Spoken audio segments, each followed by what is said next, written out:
නමෝ තස්ස භගවතෝ අරහතෝ සම්මා සම්බුද්දස්ස. ඒ භාග්‍යවත් වූ අරහත් වූ මහා කරුණික වූ අපගේ ගෞතම සම්මා සම්බුදුරජාණන් වහන්සේට නමස්කාර වේවා. සාදු සාදු සාදු. ගුරුදේවෝත්තම කල්යාණ මිත්‍ර පරම පූජනීය පින්වත් ලොකු ස්වාමීන් වහන්සේට මාගේ වන්දනාව වේවා. සාදු සාදු සාදු. ගරුතර මහා සංඝරත්නයන් අවසරයි. ශ්‍රද්ධාවන්ත වාසනාවන්ත පින්වතුනි, මීට මාස 3කට පෙර මිය පරලෝ ගිය පින්වත් ප්‍රේමා අරඹවත් මෑණියන්ට පින්පෙත් අනුමෝදනා කරන අරමුණින් එංගලන්තයේ රැකියාවේ නියුතු පින්වත් චන්ද්‍රලතා චිත්‍රාංගනී දියණිය විසිනුයි අද දවසේ මේ උතුම් සංඝ සරණ සදහම් දේශනාවට දායකත්වයන් එකතු කරන්නේ. තමන්ගේ ආදරණීය මෑණියන් මිය පරලෝ යාම හේතු කරගෙන මෑණියන්ට පින් අනුමෝදනා කරන අදහසින්. පින්වතුනි, අපේ ජීවිතවල අපි හැම දිනාටම උරුම වෙච්චි දෙයක් ප්‍රිය වූ අයගෙන් වෙන් වී යන්න සිද්ධ වෙනවා කියන කාරණේ. ඇයි මේ ලෝකේ ප්‍රිය වූ අයගෙන් වෙන් වෙනවා කියලා කරුණක් තිබෙන්නේ? අපිත් එක්ක එකට ඉන්න අය අපට අහිමි වෙලා යනවා. අපි ආදරය කරන අය අපිට අහිමි වෙලා යනවා. මොකක්ද හේතුව? බුදුරජාණන් වහන්සේ දේශනා කළා, මහණෙනි, මේ ලෝකේ උපන් සත්වයාගේ උරුමය මරණයයි. මේ ලෝකේ සත්වයා උපදිනකොටම ඒ සත්වයා අරගෙන එන දෙයක් මරණය. අපි හැමෝම පින්වතුනි මරණය අරගෙන ආපු අය. මේ ජීවිතේ ගත කරද්දී අපි ඇදෙමින් ඉන්නේ මරණයේ දිශාවට. කොයියම් හෝ වයසකදී මොනියම් හෝ තැනකදී ඒ මරණය අපි කරත් පැමිණෙනවා. ඉතින් අපි ආදරය කරන අය ඔක්කොම මරණය උරුම කරගෙන ඉන්නවා. එක එක ආයුෂ මට්ටම් වලදී ඒ අයගේ ජීවිතයට මරණය පැමිණෙනවා. නහිසෝ උපක්කමෝ අත්ථි යේන ජාතා නමීයරේ. ලෝකේ කිසිම උපක්‍රමයක් නැහැ උපන් කෙනෙකුට නොමැරී සදාකාලිකව ඉන්න. ජරම්පි පත්වා මරණං. වයසට ගිහිල්ලා මැරිලා යනවාමයි. ඒවන් ධම්මා හිපානිනෝ. මේක හැම දිනාගේ ධර්මතාවයක්. එතකොට මේ ධර්මතාවයට අපිත් යටත් අපිත් එක්ක එකට ඉන්න අපි ආදරය කරන අය, අපේ යාළු මිත්‍රයෝ මේ හැම දිනත් අයිති. ඉතින් ඒ නිසා අපි එකට ජීවත් වෙනකොට පෙර දැනුම් දීමකින් තොරවම අපි එකිනෙකාගේ ජීවිතයට මරණ එනවා. මරණය පැමිණියාට පස්සේ අපිට මේ ලෝකේ යන්න සිද්ධ වෙනවා. එහෙම යන්න සිද්ධ වෙන ජීවිතයක් තමාටත් තියෙන්නේ කියලා හොඳට සිහි උපද්ද ගන්න ඕන. තව කෙනෙක් මිය යනවා දකිද්දී. තව කෙනෙකුගේ මරණය දකිනකොට බුද්ධ දේශනාවේ තියෙනවා අපේ දහම් පොත්වල, දුටු විට කෙනෙක් මලවුන් අතරට යාම යලි මට නොලැබේය මොහු දැක සැනසීම. දුරු කරගනු පිණිස ඒ ගැන වැළපීම අසමින් දත යුතුය රහතුන්ගේ දහම. කෙනෙක් මිය පරලෝ ගියාට පස්සේ ඒ කෙනා සම්බන්ධයෙන් ශෝකයේ වැළපීම ඇති කරගෙන පළක් නැහැ කියනවා. යලි මට කවදාවත් එයා දැකලා සැනසෙන්න ලැබෙන්නේ නැහැ කියලා තීරුම් අරගෙන මේ ජීවිතේ සම්බන්ධයෙන් වටහා ගන්න බුදුරජාන් වහන්සේගේ ධර්මයමයි කියනවා ඉගෙන ගන්න ඕනේ.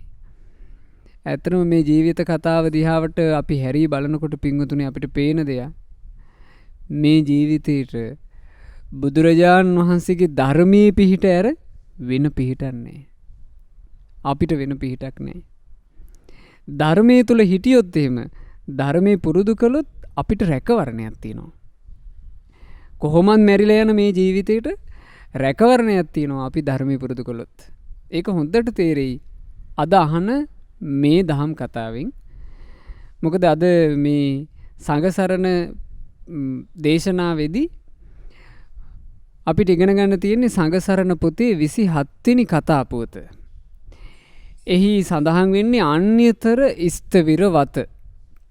මේක සිද්ධ වුණේ මෙහිම. ඒ කාලේ භාග්‍යතුන් වහන්සේ වැඩ ඉන්න යුගයේ එක තරුණයෙක් බුද්ධ ශාසනය පැවිදි වුණා. බොහෝම ශ්‍රද්ධාවෙන් පැවිදි වුණේ. පැවිදි වෙලා ටික කාලයක් හොඳට ධර්මයේ මාතෘකා වශයෙන් ඉගෙන ගත්තා. බුදුරජාන් වහන්සේ වදාළේ මොකක්ද කියලා. මේ ධර්ම ඉගෙන ගන්නකොට මේ ස්වාමීන් වහන්සේගේ හිතේ විශාල ආසාවක් ඇති වුණා. මං මේ ජීවිතේම මේක අවබෝධ කරන්න ඕන. මේ ජීවිතේම මේ සැනසීම, මේ ධර්මයේ තියෙන සැනසීම, නිවනේ තියෙන සැනසීම මං ගන්න ඕන. මංක විඳින්න ඕන. ඉතින් ස්වාමීන් වහන්සේ ආසාවක් ඇති වුණා. දැන් ඒ වෙනුවෙන්නේ ගෙවල් දොරවල්, ඉඩ කඩන්, ඥාති හිතයිසින් ඔකෝම කැපකලේ. දැන් නිවන් දකින්නවා කියන අදහසින් වීරිය කරන්නට උන්වහන්සේ හුදෙකලා වනයේට වැඩම කළා. ඒ වනාන්තරේ පාළු කුටියක උන්වහන්සේ වැඩ ඉන්නවා. දැන් උන්වහන්සේ අර කුටියේ වැඩ වාසය කරද්දී කල්පනාවක් ඇති වුණා. හිතන්න පටන් ගත්තා. මට මේ ජීවිතේ තියෙන්නේ කෙටි කාලයක්.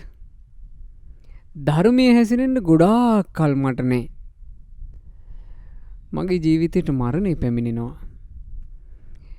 දැන් උන්වහන්සේ මේ කෙටි කාලයක් කියලා හිතනකොට පිංගුතුනේ මිනිස්සුන්ට ආයු අපේක්ෂාවක් තිබුණ අවුරුදු 120ක. ද වර්තමාන වෙනකොට අපිට අපේක්ෂාවක්වත් නැහැ එච්චර දිග කාලයක් ඉඳී කියලා. ඊළඟට ඒ තෙරුන් වහන්සේ කල්පනා කළා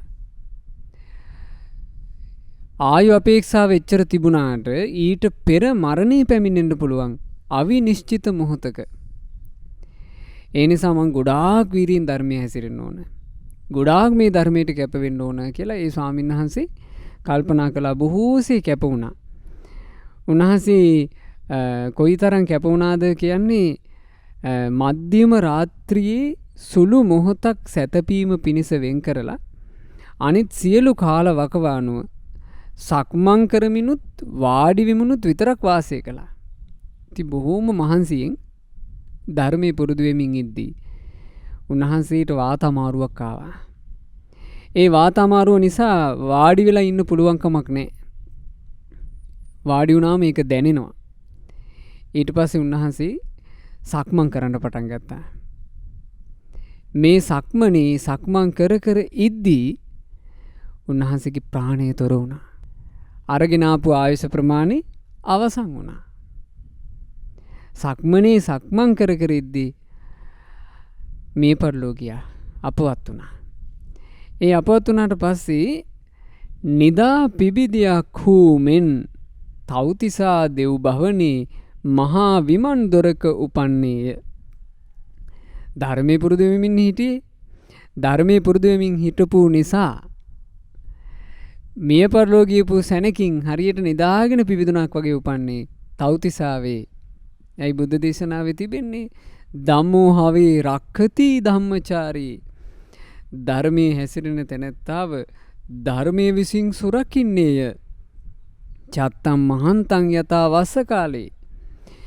මහා වරසාවකට තමා සන්තකේ කොඩයක් තිබෙන්නා බඳුය. ඒ සානිසංසෝ ධම්මෝ සුචින්නෝ. ධර්මයේ හැසිරෙන තැනැත්තාට ලැබෙන ආනිසංසය නම් මෙයයි. නදු ගතින් ගච්ඡති ධම්මචාරී. ධර්මයේ හැසිරෙන තැනැත්තා මිය පරලෝ යද්දී දුගතියක නම් නොයන්නේය. මරණය කොයි මොහොතක එනවාද කියලා දන්නේ නැති ජීවිතේට ධර්මයෙන් එහා රැකවරණයක් නැහැ. ධර්මයෙන් තියෙන රැකවරණය මොකක්ද? ධර්මයේ හැසිරෙන කෙනා දුගතිය කියන්නේ. පින්වතුනි කොයි තැනක කොයි මොහොතක මැරෙයිද කියලා අපි දන්නේ. කොයි විදිහකට මරණයටපත් වෙන්න වෙයිද කියලා දන්නේ. පාරක තොටක වෙන්න පුළුවන්. හදිසි අනතුරක් නිසා වෙන්න පුළුවන්.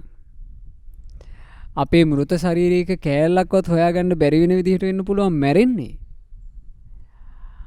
අපි හිතාගන්නවත් බැරි විදිහට එක සැනකින් විතර වෙන්න පුළුවන් අපේ මරණය පැමිණෙන්නේ. හැබැයි එහෙම පැමිණෙන මරණය වෙනුවෙන් අපි කල් ඇතුවම අපේ ජීවිතයට ධර්මයේ පුරුදු කරලා තියෙනවා නම් ධර්මයේ අනුසස් අපිට ලැබෙනවා. හරියට හොඳ කුඩයක් ඇතුව පාරේ ගියොත් එහෙම කෙනෙක් ගමනක් යද්දි හොඳ කුඩයක් අරගෙන යනවා. කුඩේ අරගෙන යනකොට අපි නොසිතූ නොපැතූ මොහොතක මහා වරුසාවක් ඇදගෙන වැටෙනවා. ඒ මහා වරුසාව වැටෙනකොට අපේ ළඟ කුඩේ තියෙනවනේ අපිට ප්‍රශ්නයක් නැහැ. කුඩේ තියෙනවා නම් අපිට කුඩෙන් ආරක්ෂා වෙන්න පුළුවන්. ආන් ඒ වගේ ජීවිතේ ධර්මයේ තියෙනවා නම් ආරක්ෂාව තියෙනවා. ආරක්ෂාව මොකද්ද? ධර්මයේ හැසිරෙන තැනැත්තා දුගතියක නම් නොයන්නේය. උන්න හොඳට මතක තියාගන්න ඕන එකයි. ඒක මනාකොට තේරෙනවනේ මේ සිද්ධියෙන්. දැන් මේ ස්වාමීන් වහන්සේ වීරියෙන් ධර්මයේ හැසිරුණා මේ ජීවිතේම මේක අවබෝධ කරනවා කියන අදහසින්. නමුත් මේ ජීවිතේ අවබෝධයක් කරා යනකම් ආයුෂ නැහැ. ආයුෂ එච්චර නැහැ. අරගෙන ආපු ආයු ප්‍රමාණය හරි කෙටි. ඉක්මනින් උන්වහන්සේ අපවත් වුණා. අපවත් වෙලා තව්තිසා දෙව් භවනී උපන්නා. එකෙනෙහිම ඔවුන්ට දෙව්ලොව්හි නැගූ රන්තොරණක්සේ තුන්ගව්වක් පමණ ශරීරයක් පැණි ගියේය. දෙව්ලොවේ උපදිනකොට දිව්‍යමය කයක් ලැබුණා. ඒකට හරියට කියන්න පුළුවන් කියනවා රන්තොරණ වගේ කියලා. රන්තොරණක් වගේ හරි මනස්කාන්ත ලස්සන ශරීරයක්. ශරීර ප්‍රමාණය ගත්තොත් එහෙම ගව් 3ක් විතර වෙනවා කියනවා. මහ විශාල සුන්දර රන්වන් පාටින් බබලන ශරීරයක් ඒ දිව්‍ය පුත්‍රයාට ලැබුණා. ඉක්බිති ඇතුළු විමන්හි දහසක් පමණ දෙව්දූහු විමන් දොර පැණි ගියේය. උන්වහන්සේ මෙහි පින්පුරනකොට ඒ පුරපු පින්වල බලයෙන් උන්වහන්සේට දිව්‍ය සම්පත්තිය ලැබෙනවා. ඒ දිව්‍ය සම්පත්තිය එක කොටසක් තමයි සේවිකාවෝ උපස්ථාන කරන අය. ඒ උපස්ථාන කරන අය දහසක් ඒ දේවපුත්‍රයාගේ විමානයේ කල්ැතුවම මැවිලා. ඒ දේවපුත්‍රයාගේ විමානයේ කල්ැතුවම මේ උපස්ථාන කරන පිරිස එහෙම නැත්තම් සේවක සේවිකාවෝ පිරිස මැවිලා. ඒ පිරිස කල්ැතුව මෙහි පැමිණිලා. දැන් ඔබට මතක ඇති ඔහොම සිද්ධියක් තියෙනවානේ නන්දි උපාසකගේ ජීවිතේ. නන්දි උපාසක මේ මනුස්ස ලෝකේ පින් කර කර හිටියා. නන්දි උපාසක විශාල පින්කමක් කරගත්තා ලේසියෙන් කෙනෙකුට කරගන්න ලැබෙන්නේ නැති. ඒ තමයි මහා මේ සංඝාරාමයක් කරලා පූජා කළා. විශාල අසපුවක් විහාරස්ථානයක් කරවලා පූජා කළා. ඒකේ භික්ෂූන්ට සෙනසුන් තියෙනවා, ධර්මශාලා තියෙනවා, මහ විහාරය. ওই විහාර පූජාව යම් මොහොතක කරලා අවසන් වුණාද ඒ මොහොතේ ඒ සැනකින් නන්දිය වෙනුවෙන් සුවිශාල දිව්‍ය විමානයක් දෙව්ලොවේ මැවුණා. අපේ මහා මොග්ගල්ලාන මහරහතන් වහන්සේ දිව්‍ය ලෝක චාරිකාවේ වඩිද්දී දැක ගන්නට ලැබුණා ওই විමානේ. ওই විමාන ළඟට මුගලන් මහරහතන් වහන්සේ වැඩම කරද්දී විමානයේ ඇතුලේ ඉඳලා දිව්‍ය අප්සරාවියෝ එළියට ආවා. ඇවිදින්න මහා මොග්ගල්ලාන මහරහතන් වහන්සේට වන්දනා කළා. වන්දනා කරාම ඇහුවා මේලා කවුද? ස්වාමීනි අපි මේ විමානයේ දේවපුත්‍රයාට උපස්ථාන කරන්න ඉන්න කට්ටිය. මේලා උපස්ථාන කරන්න ඉන්න කට්ටිය නම් විමානයේ අයිතිකාරයකෝ. අනේ ස්වාමීනි ඔබ වහන්සේ දැකලා ඒකයි මේ ආවේ. ඔබ වහන්සේට මේක කියන්න. අපේ මේ විමානයේ අයිතිකාර දේවපුත්‍රයා. ඔහු තාම මේ දෙව්ලොවට ආවේ නෑනේ. ඔහු තාම ඉන්නේ මනුස්ස ලෝකේ. ඔහුගේ නම නන්දිය කිව්වා. ස්වාමීනි මේ නන්දිය කියන මහා පින්වන්තයා යම් මොහොතක බුද්ධ ප්‍රමුඛ මහා සංගරුවනට විහාර පූජාව සිද්ධ කළාද ඒ මොහොතේ කිව්වා මේ විමානේ මැවුනේ. මේ ඔහුගේ අයිතිය කිව්වා. එතකොට මනුස්ස ලෝකේ පින් කරන කෙනා එයාගේ පිනට මැවිච්ච විමානේ එයා වෙනුවෙන් එයා ජීවත් වෙලා ඉද්දීම දෙව්ලොවේ තියෙනවා. එයාට උපස්ථාන කරන්න සේවක පිරිස බලාගෙන ඉන්නවා. අර අප්සරාවියෝ කියනවා අනේ ස්වාමීනි ඔබ වහන්සේට මේ කියන්ට ආවේ අපි දැන් කලක් තිස්සේ බලාගෙන ඉන්නවා අපේ දේව පුත්‍රයා තාම නැහැ. ස්වාමීනි ඔබ වහන්සේට නන්දිය හම්බ වුණොත් නන්දියට කියන්ට ඔය මනුස්ස ලෝකයේ කියලා කියන්නේ දෙව්ලොවත් එක්ක සලකනකොට හරියට මැටි කලේ වගේ දෙව්ලොව රන් කලයක් වගේ. ඔය මැටි කලේ අත්හැරලා දාලා මේ රන් කලයට ඉක්මනින් එන්න අපි එහෙම කිව්වා කියන්න. එතකොට මහා මොග්ගල්ලාන මහරහතන් වහන්සේ නිහඬවම වැඩම කළා. වැඩම කළේ බුදුරජාන් වහන්සේ ළඟට. භාග්‍යතුන් වහන්සේගෙන් ඇහුවා ස්වාමීනි මිනිස්සෙක් මේ මනුස්ස ලෝකේ පින් කර කර ඉද්දීම ඔහු මිය පරලෝ ගිහිල්ලා නැතුව තියෙද්දීම ඔහු එමුණුවෙන් දිව්‍ය විමානයක් දිව්‍ය සම්පත්තියක් දිව්‍ය පිරිවරක් දෙව්ලොවේ මැවෙනවා කියන එක වෙන්න පුළුවන් දෙයක්ද? බුදුරජාන් වහන්සේ ඇහුවා මහා මොග්ගල්ලාණය ඔබ මහ පුදුම කතාවක් නේ මගෙන් අහන්නේ. දැන් ඔබම ඔබේ ඇස් දෙකෙන් දැක්කා නොවේද? නන්දිය කියන මහා පින්වන්තයා වෙනුවෙන් දිව්‍ය සම්පත්තිය සකස් වී තිබෙන අයුරු. බුදුරජාන් වහන්සේ ලස්සන ගාතාවක් වදාලා ජීවිතේ හැමදාම මතක තියාගන්න. චිරප්ප වාසින් පුරිසං දූරතෝ සොත්තිමාගතං. දුරු රටක සුවසේ සේවා කටයුතු කරපු මිනිස්සෙක් එහි සේවා කටයුතු අවසන් කොට යලි මවුරට එන්නේය. ඥාති මිත්තා සුහජ්ජාච අභිනන්දන්ති ආගතං. එතකොට ඥාතීන් මිත්‍රයින් හිතවතුන් දන්න කියන අය ඔක්කොම ඔහුව සාදරයෙන් පිළිගන්නට පෙළ ගැහෙන්නේය. තතේව කත පුඤ්ඤම්පි යස්මා ලෝකා පරංගතං. ඕන් ඔය විදිහමයි ජීවිතේට පින් කරගත්තොත් ජීවිතේට පින් කරගත්ත කෙනාට මේ ජීවිතේ අත්හැරලා පරලොවට යන්න සිද්ධ වෙනකොට පුඤ්ඤානි පතිගන්හන්තු පියං ඥාති වාගතං. පින තමයි කියනවා පිළිගන්න පැමිණෙන්නේ හරියට ප්‍රියමනාප ඥාතියෝ ටික එනවා වගේ. දැන් බලන්න නන්දිය එනකන් බලාගෙන ඉන්නවා පිරිසක් එහෙ. දැන් මේ මනුස්ස ලෝකේ ඉඳලා අපි මැරිලා යන්නේ පින්වතුනේ මෙහි කට්ටිය බලාගෙන ඉද්දි. අපිට යම් දවසක මැරිලා යන්න සිද්ධ වෙන්නේ මෙහි පිරිස බලාගෙන ඉද්දි අපිට තනියම යන්න වෙනවා. තනියම පරලෝට යනකොට අපිට එහෙ කවුරුත් නැත්තම් පිළිගන්න. අපිව හිත සතුට වෙන විදිහට පිළිගන්න කවුරුත් එහෙ නැතිනම් අපි කොච්චර අසරණද? ඇතැම් වූ මෙහින් හැමෝම අත්හැරලා යනවා. ඇත්තරලා ගිහිල්ලා එහෙ පරලොව ඇස්සරිනකොට ගිනි දැල් පේනවා. යමපල්ලෝ පේනවා. ඇදගෙන යනවා. ඇදගෙන ගිහිල්ලා මහා දරුණු ස්වරූප ඇති යම රජුට පෙන්නනවා. පෙන්වපුවම යම රජු කියනවා ඔබ මේ වැරද්ද කළා. ඔබ මේ වැරද්ද කළා. විඳවපන්.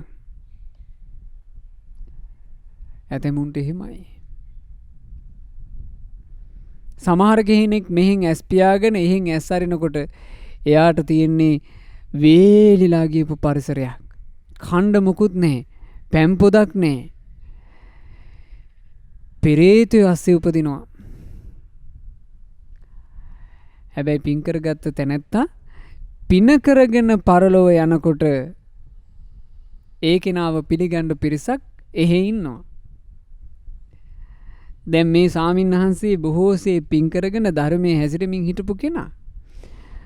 උන්වහන්සේ කාලක්‍රියා කරලා තව්තිසා දෙව් භවනයේ උපදිනකොට උන්වහන්සේ වෙනුවෙන් දහසක් සේවක පිරිසක් එහෙ උන්වහන්සේ ඉනතුරු බලාගෙන ඉන්නවා. දිව්‍ය ස්ත්‍රීහුද විමානයට ස්වාමී වූ දිව්‍ය පුත්‍රයා ආය ඔහු අල්වම් හයි කියා බෙර ගසන්නට ගී ගයන්නට වන්හ. ඒ විමානයේ හිටපු ඈයන්ට හරි සන්තෝෂේ. අපේ දිව්‍ය පුත්‍රයා ආවා. අපේ මේ විමානයේ අයිතිකාර දිව්‍ය පුත්‍රයා පැමිණියා කියලා ඇතැන් අප්සරාවියෝ දිව්‍ය බෙර වයන්න පටන් ගත්තා. දිව්‍යමය ගායනයෙන් ගායනා කරන්න පටන් ගත්තා. දිව්‍යමය නැටුමෙන් නටන්න පටන් ගත්තා. දැන් මේ දේවපුත්‍රයා ඉන්නේ විමාන දොරටුවේ. විමානයේ දොරේ. විමාන දොරටුවෙන් ඇතුලේ පින්වතුනේ මේ දේවපුත්‍රයාට පේනවා බෙර ගහනවා. නටනවා, ගයනවා මේවා දකින්න ලැබුණා. ඒ දකින්න ලැබෙනකොට මේ කලින් ජීවිතේ පැවිදි වෙලා හිටපු භික්ෂුවනේ එකපාර බයක් හටගත්ත හිතට ගුණපුරන පැවිද්දෙකුට ස්ත්‍රිය කියන්නේ කණ්ඨකයක්. ගුණපුරන පැවිද්දෙකුට ස්ත්‍රියගේ රූපය කියලා කියන්නේ බාධාවක්. ඒ නිසා මම මේ දිහා බලන්න හොඳ නැහැ. ඇස් පියාගත්තා. ඇස් පියාගෙන හොඳට තමන් ගැන අවධානය යොමු කරගත්තා. අර පැවිද්දේ තියෙන මේ පුරුද්ද. ඊට පස්සේ විමානේ ඇතුළට යන්නේ නැතුව හැරුණා කියනවා. හැරිලා විමානේ ඉස්සරහා දැන් මෙහෙම මේ සක්මන් කරනවා. සක්මන පුරුදුයිනේ. ඒ උන්වහන්සේ කාලක්‍රියා කළෙත් සක්මන් කර කර ඉද්දී. දැන් දිව්‍ය විමානේ ගිහිල්ලත් සක්මන් කරන්න පටන් ගත්තා. අප්සරාවියෝ බැලුවා. අයියෝ අපි බලාගෙන හිටපු දේව පුත්‍රයා ආවා. විමානේ දොරකඩ ළඟට ඇවිල්ලා හැරිලා ගියානේ. අපි යමු දේව පුත්‍රයා ළඟට. ළඟට ගිහිල්ලා කියනවා දේව පුත්‍රය මේ සක්මන් කරන තැනක් නොවේ. මෙතන මහානදම් පුරන තැනකුත් නෙවෙයි. මේ දෙව්ලොවයි. ඔබව සතුටු කරන්නයි අපි ඉන්නේ. අපිත් එක්ක සතුටු වෙන්න කිව්වා. එතකොට කාමයේ ඇලිච්චි අප්සරාවියෝ ටික තමයි මෙහෙම කියන්නේ. මේ දේව පුත්‍රයාව රවට්ටා ගන්න. එතකොට මේ දේව පුත්‍රයා කල්පනා කළා කියනවා ස්ත්‍රීන් කියලා කියන්නේ චාටු බස් ඇති පිරිසකි. ඒ නිසා මේ ස්ත්‍රීන්ගේ චාටු බසට මා අසු වෙන්න හොඳ නැහැ. ඒට කන් යොමන්න හොඳ නැහැ කියලා ඊට කන් යොමන්නේ නැතුව බිම බලාගෙන හිටියා. ඇත්තටම මේ ශරීරයෙන් දේව පුත්‍රයෙක් වුණාට තාම හිත පැවිද්දෙකුයි. පැවිදි ගුණ පුරන ස්වාමීන් වහන්සේ නමකගේ හිත තමයි තාම තියෙන්නේ. අප්සරාවියන්ට ඕක තේරුණා. අප්සරාවියෝ කලේ විමානය ඇතුළට ගිහිල්ලා ඒ විමානය ඇතුළේ තිබුණා පිංගතුනේ විශාල දර්පණ කණ්ණාඩි. මේ කණ්ණාඩියක් උස්සගෙන ආව අප්සරාවියෝ ටික එළියට අරගෙන ඇවිල්ලා මේ දේව පුත්‍රයා ඉස්සරහා මේ කණ්ණාඩිය තිබ්බා. කණ්ණාඩිය තිබ්බා විතරයි. ඔහුට තමාවම පේන්න ගත්තා. රත්තරම් පාට ශරීරයක්. දිව්‍ය සලු පොරවාගෙන ඉන්නවා. දිව්‍යමය ආභරණ පැළඳිලා හරිම මනස්කාන්තයි. රන් තොරණක් වගේ. දැක්ක ගමන් බලවත් දුකක්. බලවත් සන්තාපයක්. බලවත් කලකිරීමක් හටගත්තා. අයියෝ මං පැතුවේ මේක නොවේනේ. මා ප්‍රාර්ථනා කළේ දිව්‍ය කාමයක් නොවේනේ. මා පැතුවේ දිව්‍ය සම්පත්තියක් නොවේනේ. අර දුක හිතුනේ ධර්මයේ හැසිරෙන්න තිබුණු ආසාව නිසා. ඒ ජීවිතේම නිවන් දකින්න කැමති වුණේ. දෙව්ලොවක් ගැන සිතුවිල්ලක්වත් තිබ්බේ නැහැ. එක පාර දිව්‍යමය ශරීරය දකිනකොට සිවුර අයින් වෙලා තියෙනවා දකිනකොට දුක හිතුණා. ඒ දුක හිතිච්චි ගමන් පිංගුතුනේ දෙව්ලොව ගැන දැනුනේ හරියට මේක මහා මුලාවෙන් කරපු වනාන්තරයක් වගේ. අප්සරාවියෝ ටික දැන් නොඑක් කතන්දර කියනවා. අනේ දේව පුත්‍රය ඔයා කොච්චර පින්වන්තද කියලා නොඑක් කතා. ඒවා ටික දැන් ඇහෙන්නේ හරියට පිසාචු කෑ ගහනවා වගේ. එතකොට මේ දේව පුත්‍රයාට මහා අසරණකමක් දැනුණා. අසරණකම දැනෙනකොටම තමන්ගේ සරණ හෙව්වා. තමන්ගේ සරණ මොකද්ද? බුද්ධං සරණං ගච්ඡාමි කියලා බුදුරජාණන් වහන්සේ සරණ ගියපු කෙනෙක් මේ. ධර්මයේ සරණ ගියපු කෙනෙක්, සංගරුවන සරණ ගියපු කෙනෙක්. මතක් වුණා තෙරුවන් සරණ. ඉක්මනට බුදුරජාණන් වහන්සේ හොයාගෙන එනවා. ඒ වෙලාවේ භාග්‍යතුන් වහන්සේ වැඩ සිටියේ සැවැන් නුවර ජේතවනාරාමයේ. මේ සිද්ධිය සිද්ධ වෙනකොට පින්වතුනේ බුදුරජාණන් වහන්සේ දෙවිවරුන්ව හමු වෙන වෙලාව. රාත්‍රී 10 වගේ ඝන අන්ධකාර වෙලාව. මුළු දෙවුරන් විහෙරම ඒකාලෝක කරගෙන මේ දේව පුත්‍රයා භාග්‍යතුන් වහන්සේ ඉදිරියේ පෙනී හිටියා. බුදුරජාණන් වහන්සේ ඉදිරියට මේ දේවපුත්‍රයා එනකොට ඒ සැනකින්ම අර අප්සරාවියෝ 1000ත් දේවපුත්‍රයාත් එක්කම භාග්‍යතුන් වහන්සේ ළඟට පැමිණිලා ඒ බුදුරජාණන් වහන්සේ අසල එකතු වුණා. ඒ වෙලාවේ අසරණ භාවය ගැන මේ දේවපුත්‍රයා මෙන්න මෙහෙමයි කිව්වේ. අච්චරා ඝන සංගුට්ඨං පිසාච ඝන සේවිතං. ස්වාමීනි මේ බලන්ට අප්සරාවියෝ 1000 ගාණක් මට දැනෙන්නේ හරියට පිසාචය ගොඩකට අහු වුණා වගේ.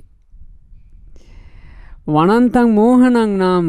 ස්වාමීනි මට මේ දිව්‍ය ලෝකය කියන එක ගැන හිතෙන්නේ හරියට මුලාවෙන්ම කරපු වනාන්තරයක් වගේ. ඇහැට පේන දේත් මුලාවට හේතු වෙන දේ. කනට ඇහෙන සද්දත් මුලාවට හේතු වෙන දේ. ගඳ සුවඳ රස පහස ඔක්කොම මුලාවට හේතු වෙන දේ. මට නිකන් දැනුණා එකපාර මේක මුලාවෙන්ම හදපු මෝහන වනයක්. ස්වාමීනි මං අහන්නේ මේකයි. කතං යාත්‍රා භවිස්සති. මේකෙන් පැනගන්න ඕන මට. මම මේකෙන් පැනගන්නේ කොහොමද? මම මේකෙන් පැනගන්නේ කොහොමද කියලා ඇහුවා. පින්වතුනි මෙතනදී අපි වරදවා ගන්න හොඳ නැහැ. කෙනෙකුට වරදවා හිතෙන්න පුළුවන් එහෙනම් දෙව්ලොව ගියා කියලා කියන්නේ වැරදුනා කියලා නෑ. ඔහු තමන්ගේ ජීවිතයට පින් කරගෙන දෙව්ලොවක ගියපු නිසා නේද භාග්‍යතුන් වහන්සේ බැහැ දකින්න සුවසේ ඉන්නේ.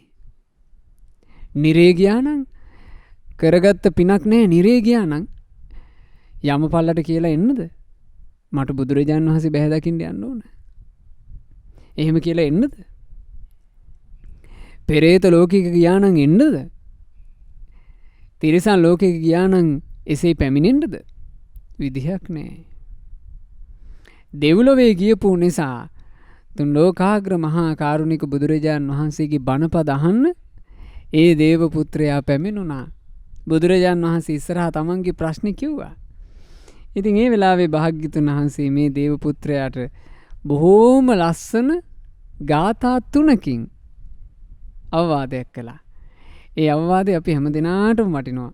බොහොම සුන්දර ධර්මයක්. බුදුරජාණන් වහන්සේ වදාලා උජුකෝ නාම සෝමග්ගෝ අභයා නාම සාදිසා රතෝ අකුජනෝ නාම ධම්මචක්කේහි සංයුතෝ. ආර්ය මාර්ගයේ නැමැති ඍජු මාර්ගයක් තියෙනවා. ආර්ය මාර්ගය, උතුම් මාර්ගය, නිවන් මාර්ගය එහෙම කියලා ඍජු පාරක්. මොකක්ද ඒ ඍජු පාර? ආර්ය අෂ්ටාංගික මාර්ගය. සම්මා දිට්ඨි, සම්මා සංකල්ප, සම්මා වාචා, සම්මා කම්මන්ත, සම්මා ආජීව, සම්මා වායාම, සම්මා සති, සම්මා සමාධි. ආර්ය අෂ්ටාංගික මාර්ගය. එහෙම නැත්නම් සීල, සමාධි, ප්‍රඥා. මේක තමයි ඍජු පාර. මේ ලෝකේ අනිත් ඔක්කොම පින්වතුනි වක්‍රයි. ඒ වක්‍රයි කියන්නේ කරකැවිලා සංසාරෙටම වැටෙනවා.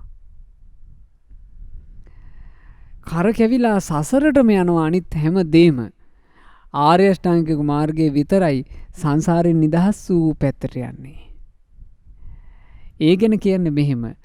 අභයා නාම සාදිසා.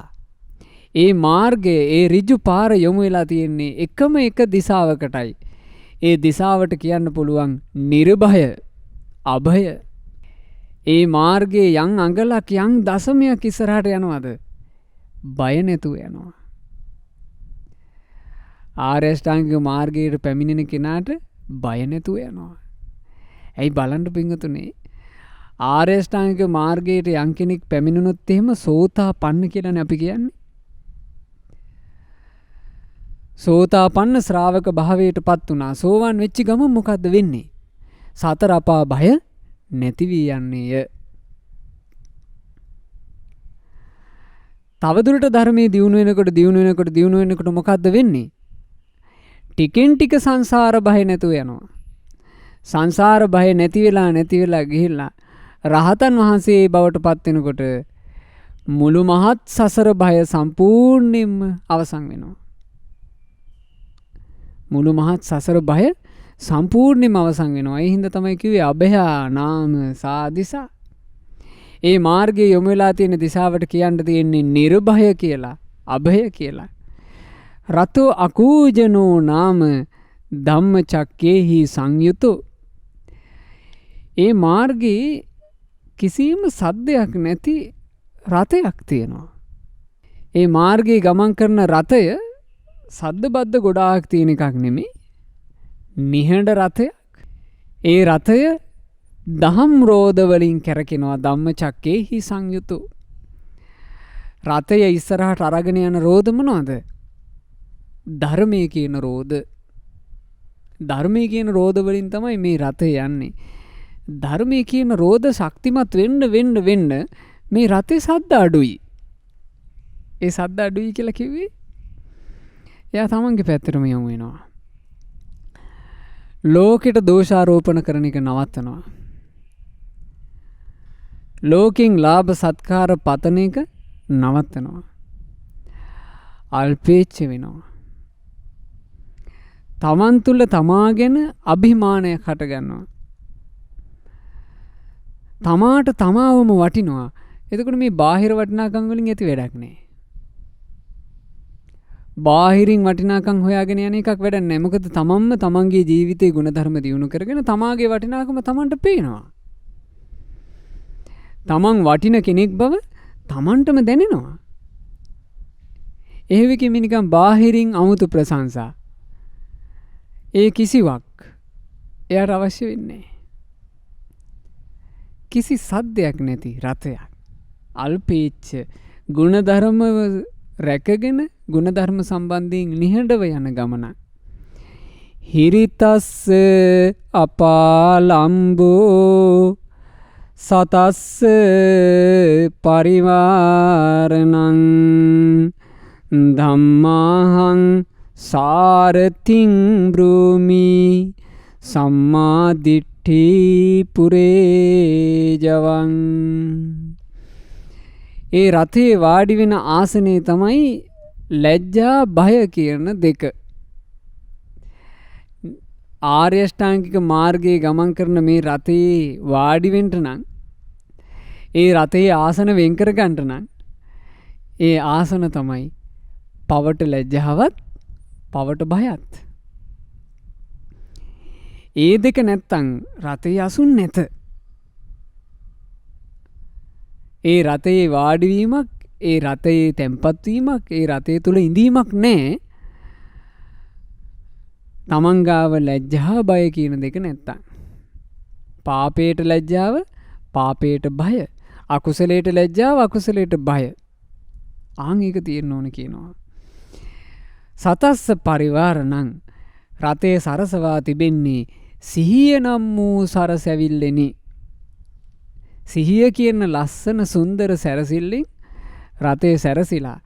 සැරසිල්ලෙන් පින්වතුනි රතේට ලස්සනක් විතර නෙමෙයි එකතු වෙන්නේ. ආරක්ෂාවකුත් එකතු වෙනවා. සිහිය කියන සරසැවිල්ලෙන් තමයි ලස්සනත් එන්නේ, ආරක්ෂාවත් එන්නේ.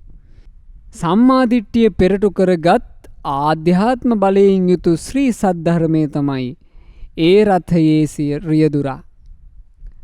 සම්මා දිට්ඨිය මුලට අරගත්ත ආධ්‍යාත්ම බලයක් එයාට තියෙනවා. සම්මා දිට්ඨියට කෙනෙක් පත් වුණා නම් ඒ සම්මා දිට්ඨියට පත් වෙච්ච කෙනා හොඳට අඳුරනවා මිත්‍යා මාර්ගය, සම්මා මාර්ගය.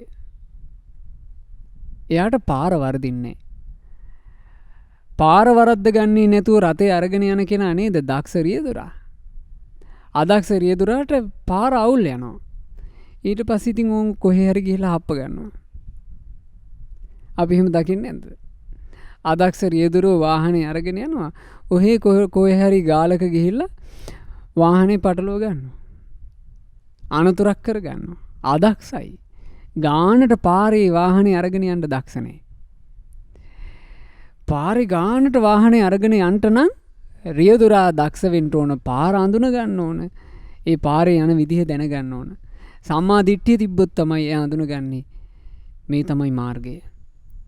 මේ තමයි කතා කළ යුතු වචන. මේවා කතා කරන්න හොඳ නැහැ. මේ තමයි හිතන්ට ඕන හිතුවිලි. මේවා හිතන්ට හොඳ නෑ. මේ තමයි කළ යුතු දේවල්. මේවා කරන්න හොඳ නෑ. එහෙම දන්නේ කවුද? සම්මා දිට්ඨිය තියෙන කෙනා. මේ තමයි ශාස්ත්‍රෝන් වහන්සේගේ වචනය. මෙව්ව බුදුබණ නෙමෙයි. එහෙම දන්නේ කවුද? සම්මා දිට්ඨිය තියෙන කෙනා. මේ තමයි කල්යාණ මිත්‍රයා සත්පුරුෂයා. මේකුන් කල්යාණ මිත්‍රයෝ නෙවෙයි. මේකුන් අසත්පුරුෂයෝ. එහෙම දන්නේ කවුද? සම්මා දිට්ඨිය තියෙන කෙනා. සම්මා දිට්ඨිය තියෙන කෙනාට බුදුරජාණන් වහන්සේ ගැන තියෙන ප්‍රසාදේ මේ ලෝකයේ දෙවියන් මරුන් බඹුන් සහිත සියලු දෙනා එකතු වුණත් වෙනස් කරන්න බෑ. අන්න සම්මා දිට්ඨිය තියෙන කෙනාට තියෙන ආධ්‍යාත්ම බලය. අපේ ගාව සම්මා දිට්ඨිය ඇති වුණා නම් පින්වතුනි අපිට බලා ගන්න තියෙන හොඳම ක්‍රමය තමයි බුදුරජාන් වහන්සේ ගැන තියෙන ප්‍රසාදයට අංශු මාත්‍ර වෙනසක් වෙන්නේ. ධර්මයේ ගැන තියෙන පැහැදීමට අංශු මාත්‍ර වෙනසක් වෙන්නේ. සංගරුවන ගැන තියෙන ප්‍රසාදයට අංශු මාත්‍ර වෙනසක් වෙන්නේ. ඒකට වෙනසක් කරන්නත් බෑ. ඒකට කිසි කෙනෙකුට වෙනසක් කරන්න බෑ. මේ අසත්පුරුෂයන්ට එක එක බේගල් වලින් අපිව රවට්ටන්න පුළුවන් කමක් නෑ. සම්මා දිට්ඨිය තියෙනවා නම්. ඒ නිසා රතය හරියට අරගෙන යන රියදුරා කියලා කියන්න පුළුවන්නේ සම්මා දිට්ඨිය පෙරටු කරගත් ආධ්‍යාත්ම බලයෙන් යුක්ත ශ්‍රී සද්ධර්මයයි. ඒ තමයි රියදුරා. එතකොට ධර්මයේ නිතර අසන්නේ නම්, ධර්මයේ නිතර මෙනෙහි කරන්නේ නම්, ධර්මයේ නිතර නිතර කියවන්නේ නම්, ඉගෙන ගන්නේ නම් නිවන කරා යන රථයේ රියදුරා සිටි. එනිසා ධර්මය අහන්න. ධර්මයේම මෙනෙහි කරන්න. ධර්මයේ ඉගෙන ගන්න මේ පොත්වලින් ධර්මයේ නිතර කියවන්න. පින්වතුනි ධර්මයේ නිතර අහන්න පටන් ගත්තාම, ධර්මයේම නිතර කියවන්න කරන්න ගත්තාම අපිට අපේ මේ ආධ්‍යාත්මය හැදෙනවා ධම්ම චින්තාව. ධර්මයේම හිතෙන්න ගන්නේ. ඒක හරි පහසුවක් පින්වතුන්ලා මේ දේ කළොත් පින්වතුන්ලාට දැනෙනවා ඇති. ඒ කියන්නේ අපි නිතර බණ අහනවා නම්, ඊළඟට අපි නිතරම දහම් පොත් ආදී කියවනවා නම් අපේ ජීවිතේට ඔය එක එක ප්‍රශ්න කරදර වුණා එනවනේ ඉතින්. සාමාන්‍ය දෙයක්. හැමෝගෙම ජීවිතේට ප්‍රශ්න එනවනේ. ප්‍රශ්න එනකොට අර ධර්මයේ නිතර අහපු කෙනාට දහම් පදයක්ම මතක් වෙනවා. ධර්මයේ නිතර කියවමින් හිටපු කෙනාට දහම් පදයක්ම මතක් වෙනවා. ඒක තමයි ලාභේ. ඒ හින්දා නිතර ධර්මය අහන්න. ආසාවෙන් බුදුබණ අහන්න. පින්වතුන්ලාට ඒකට කොච්චර අවස්ථාවක් අපිට හම්බ වෙලා තියෙනවද? අපි දැන් මේ වසංගත මේ කාලවකවානුවේ වුණත් අකණ්ඩව ශ්‍රද්ධා රූපවාහිනියෙන් දහම් වැඩසටහන් කරගෙන යනවනේ. මේ දහම් වැඩසටහන් කරගෙන යද්දී අපටත් මේ අසීරුතා ඇති වෙනවා. නමුත් අපි කොහොම හරි මේක කරගෙන යනවා. ඇයි කරගෙන යන්නේ? අපි දන්නවා පින්වතුන්ලා බොහෝ දෙනෙක් බණපද අහහා හිත සනසවා ගන්නවා කියලා. ඒ හින්දා නිතර බණ අහන්න. ඒ ධර්මයේ නිතර කල්පනා කර කර ඉන්න. පින්වතුන්ලාගේ ගෙවල් වල ඇති දහම් පොත්. දැන් මේ කාලවකවානුවේ දහම් පොත් ගන්න ලොකු අවස්ථාවක් නැති නිසා පින්වතුන්ලාගේ නිවෙස් වල තියෙන දහම් පොත් ආයෙ කියවන්න. ඒක අපිට හරි වටින එකක්. ඉතින් බුදුරජාණන් වහන්සේ ඔන්න ඔහොම ඒ දේව පුත්‍රයාට මේ රථයකට උපමා කරලා උපදවා ගත යුතු ගුණ ධර්ම ටික ගැන කියලා දුන්නා. අන්තිමේට හිත සතුටු වෙන්න මෙහෙම වදාලා. යස්සේතාදි සංයානං ඉත්‍ත්‍යා පුරිසස්සවා සවේ ඒතේන යානීන නිබ්බානස්සේව සන්තිකේ. දිව්‍ය පුත්‍රේ, යම්කිසි ස්ත්‍රියකට හෝ යම්කිසි පුරුෂයෙකුට ඕන් ඔය જાතියේ රථයක් තිබෙනවා නම්, ඒ කිව්වේ ඍජු මාර්ගයේම යන රථයක්. අභය කියන පැත්තට, අභය කියන නිවනට යොමු වෙලා තියෙන රථයක්. කිසි සද්දයක් නැති රථයක්. ධර්මයේ කියන රෝධ තියෙන රථයක්. සම්මාදිට්ඨිය පෙරටු කරගත් ආධ්‍යාත්ම බලයෙන් යුතු ශ්‍රී සද්ධර්මය කියන රියදුරා සිටිනා රථයක්. පවට ලැජ්ජාවත් බයත් කියන ආසන දෙකින් සමන්විත රථයක්. සිහිය කියන සැරසිල්ලෙන් ලස්සන වෙච්චි, සිහිය කියන සැරසිල්ලෙන් ආරක්ෂා වෙච්චි රථයක් කෙනෙකුට තියෙනවා නම් එයා ඒ රථයේ නැගී නිවන ළඟටම යන්නේය. ඕන්න මතක තියාගන්න. ඉතින් මේ දේවපුත්‍රයා අර අප්සරාවියෝ 17 එක්ක මේ බණපදේ ඇහුවනේ. මේ ගාථා තුන අවසන් වෙනකොට ඒ දේවපුත්‍රයාගේ නුවණ මුහුකුරා ගියා. ඒ දේවපුත්‍රයා මේ දහම් පද අහලා අවසන් වෙනකොට පින්වතුනේ ඒ ඍජු මාර්ගය නම් වූ ආර්ය අෂ්ටාංගික මාර්ගයට පැමිණි කෙනෙක් බවට පත් වුණා. ඒ කිව්වේ සෝතාපන්න වුණා. මේ ගාථා තුන අවසන් වෙනකොට සෝතාපන්න වුණා.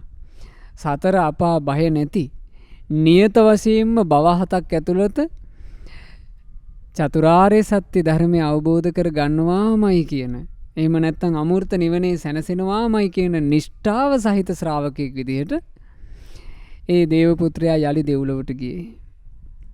ඉතින් ඒ නිසා එතකොට බලන්න දෙව්ලොවට ගියපු නිසා නේද එහෙම ආරක්ෂාවක් තමන්ගේ ජීවිතේට හදාගන්න පුළුවන් වුණේ. ඉතින් මේ ගැන සංඝසරණ පොතේ අවසානයේට මෙන්න මෙහෙම සඳහන් වෙනවා. මෙසේ निराහාරව රෑදවල් කමටහන් මෙනෙහි කොට දෙව්ලොවෙහි ඉපද බොහෝම වීරියකින් කැපකිරීමකින් විශාල උත්සාහයකින් ධර්මයේ හැසිරিলা ධර්මයේම මෙනෙහි කර කර වාසය කරද්දී මිය ගිහිල්ලා දෙව්ලොවේ ඉපදිලත් තමන් වහන්සේගේ ශරීර අවයව කැඩපතකින් දකින අතුරු මම මහණෙක් මී සිතා පිරිසිදු කොට සීලය ආරක්ෂා කළ. දෙවිලෝකෙට ගිහිල්ලා තමන්ගේ ශරීරයේ කැඩපතකින් දකිනකම්ම තමන් තාම පැවිද්දෙක් කියලා හිතලා එහෙදිත් ගුණධර්මම ආරක්ෂා කරන්න කැප වුණ මේ ආදී කොට කියලා කිව්වේ ධර්මයට ඒ තරම් කැප වෙච්චි.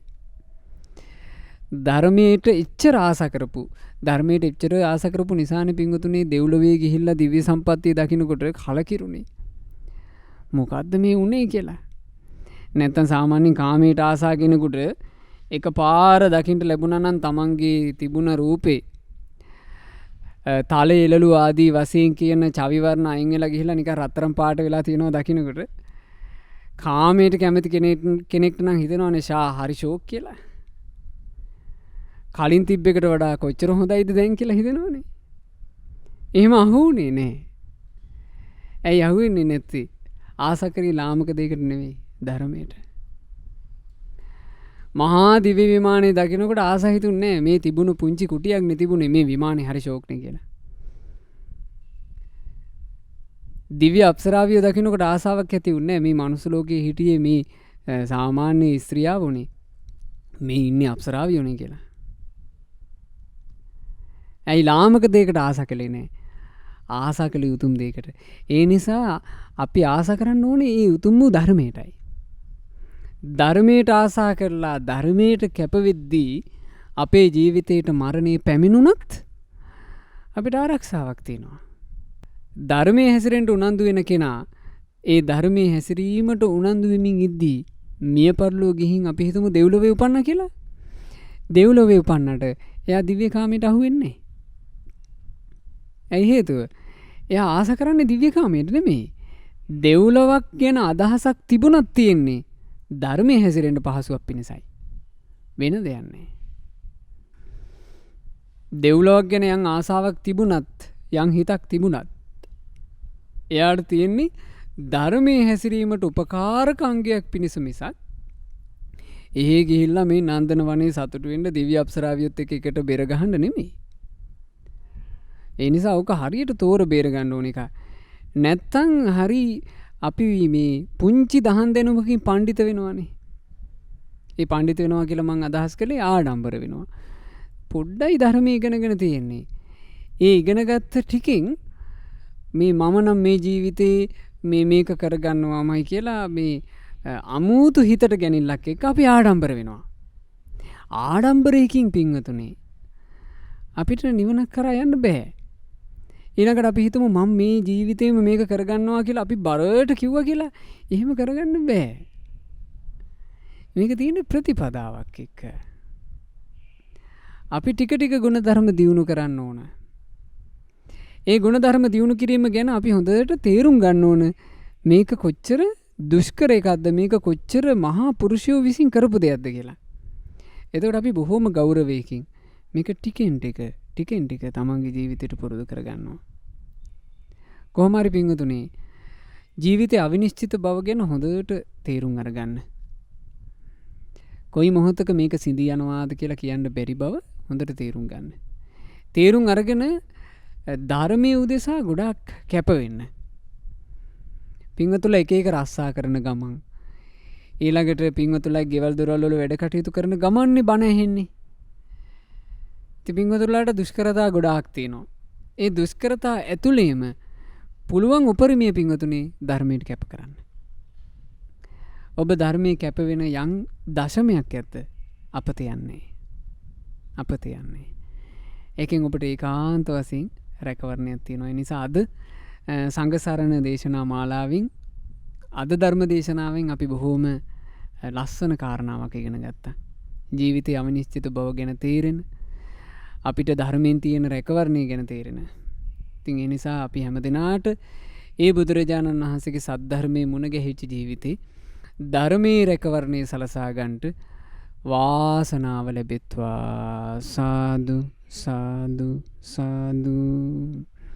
අප විසින් රැස් කළා වූ සියලුම පුණ්‍ය ධර්මයන් සක්දෙවිඳුන් සතරවරන් දෙවිවරු ප්‍රධාන සියලු දෙවියෝ සතුටින් අනුමෝදන් වෙත්වා. පින් අනුමෝදන් වන දෙවිවරු දිව්‍ය සැපයෙන් දිව්‍ය ආශ්චර්යයෙන් වැඩෙත්වා. ඒ දෙවියන්ගේ නිරන්තර රැකවරණය අප හැම දිනාට දෙවියෝ සලසා දෙත්වා. දෙවියෝද සංසාර දුකින් අත මිදෙත්වා. සාදු සාදු සාදු.